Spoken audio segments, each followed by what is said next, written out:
व्यंकटराव तुळशीराम वाघमारे, स्वराज्य संग्राम संघटनेचा मराठवाडा अध्यक्ष। आज रोजीचा 7वा दिवस असून रावणगाव मौजे येथील सर्वे नंबर 357 मधील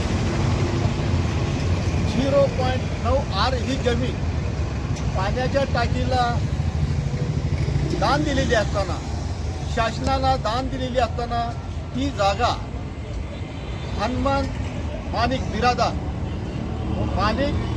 बिरादार यांना संबंधित तलाठी, मंडळाधिकारी, नायब तहसीलदार आणि तहसीलदार यांनी संगनमत करून चिरीमिरीचा व्यवहार करून बेकायदेशीररित्या बोगस फेरफार ओढून त्यांचे नावं केलेले आहेत। त्यांच्या नावावर करण्यात आलेली फेरफार रद्द करण्यात यावं व त्यांना 400चा गुन्हा दाखल करून त्यांना सेवेतून तात्काळ निलंबित करण्यात यावं।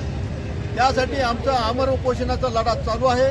त्यांच्यावर गुन्हे दाखल होईपर्यंत आमचं आमरण उपोषण कंटिन्यू चालू राहील आणि प्रशासनाने याची नोंद घ्यावी, अन्यथा 15/1/2026 रोजी आत्मदहन करण्यात येईल याची नोंद घ्यावी।